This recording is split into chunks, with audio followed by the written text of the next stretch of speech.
याद है कि जिस दिन लोकसभा का रिजल्ट आया था उसके अगले दिन हमारी माताओं बहनों की लंबी लंबी कतारें कांग्रेस के दफ्तर के बाहर लग गई थी कि कांग्रेस के दफ्तर के बाहर लंबी लंबी कतारें लग गई थी और हमारी माताएं बहनें 8500 रुपए की डिमांड कर रही थी, क्योंकि कांग्रेस के नेताओं ने बड़े बड़े मंचों से बड़ा जोर जोर से बोला कि अभी हमारा चुनाव खत्म होते ही माता बहनों के अकाउंट में 8500 रुपए खटाखट आने शुरू हो जाएंगे।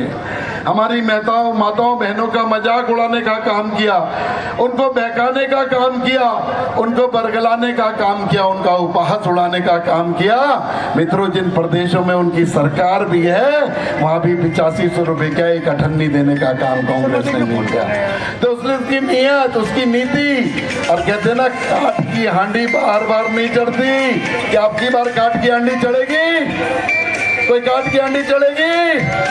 तो इसलिए मित्रों, जो कांग्रेस ने झूठ बोला और उससे अति उत्साहित हो रहे हैं कि देश की जनता, हमारा दलित भाई, हमारी माताएं बहनें अब की बार उसका बदला चुकाने का काम करेंगी। किस तरीके से महिला रूपी जो शक्ति है उसका उपहास उड़ाने का क्या असर होता है, हरियाणा की जनता आने वाले 5 अक्टूबर को ये बताने का काम करेगी। तो मित्रों, जो आज ये लड़ाई है भ्रष्टाचार और तुष्टीकरण की राजनीति बनाम भारतीय जनता पार्टी की विकास की राजनीति के बीच की लड़ाई है मित्रों। तो इस लड़ाई के अंदर कौन विजय होगा? 10 साल का सुशासन या 10 साल का भ्रष्टाचार का शासन? आज वो लोग हरियाणा की सरकार से हिसाब मांगते हैं। अरे मैं मनोहर लाल जी की कैबिनेट के अंदर इंडस्ट्री मिनिस्टर था। आज IMT बस्तों के काट तो दिया, लेकिन रात को बुलाते थे कि हाँ भैया हिसाब किताब कर जाओ, और सुबह उसका प्लॉट अलॉट हो जाता था। लेकिन देवतुल्य मनोहर लाल जी ने ऐसा कहा, विपुल हर 15 दिन के अंदर इसकी ऑक्शन करो और एक एक पात्र व्यक्ति को प्लॉट मिलना चाहिए। और आपने देखा 3000 एकड़ के IMT आज बनकर तैयार होगी और बस गई है। एक व्यक्ति कह दे किसी ने 10 का नोट दिया हो और जिन पर प्लॉट आवंटन में FIR दर्ज है, वो कांग्रेस के लोग भारतीय जनता पार्टी से हिसाब मांग रहे हैं। अरे हिसाब देने का काम इस लोकतंत्र के अंदर जनता करती है, और आने वाली 5 अक्टूबर तक को अच्छे तरीके से हिसाब करने का काम कांग्रेस का कौन करेगा? हरियाणा की जनता करेगी, फरीदाबाद की जनता करेगी। माननीय मनोहर लाल जी ने 9.5 साल का शासन, भारतीय जनता पार्टी का 10 साल का शासन, कोई एक व्यक्ति मिल जाए, किसी नौकरी की बात हो, किसी ट्रांसफर की बात हो, किसी के अंदर 2 रुपए का कहीं लेन देन किसी ने किया हो। आज मैं जब जाता हूँ क्षेत्र के अंदर, एक व्यक्ति मुझे अभी मिला, कहता है कि मैं आपका किस तरीके से शुक्रिया अदा करूं, मेरे 2 बच्चे दोनों के दोनों एक साथ सेलेक्ट हो गए।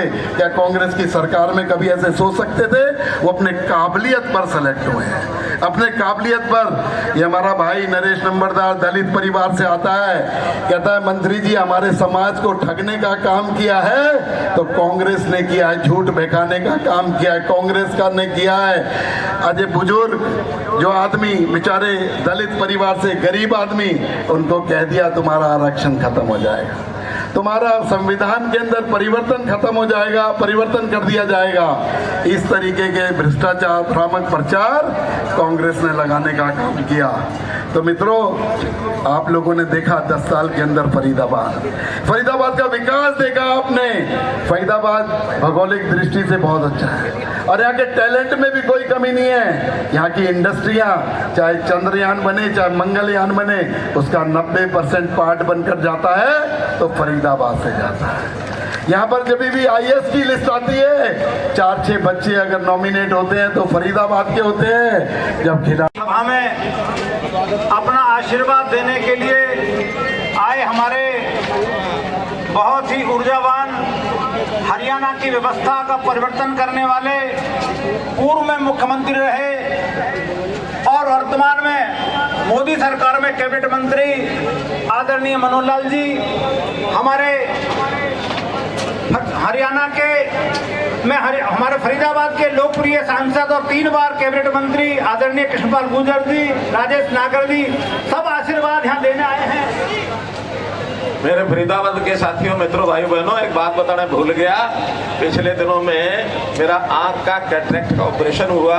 डॉक्टर ने मुझे सलाह दी कि 1 महीने भर ये चश्मा लगा के रखना है। ये भी कांग्रेस को लोग आरोप लगा रहे हैं कि दिल्ली ऐसा गया और उसने काले चश्मे पहने शुरू कर दिए। तो भाइयों, इनके आरोप कैसे हैं, इसे आप अंदाजा लगा सकते हो। धन्यवाद।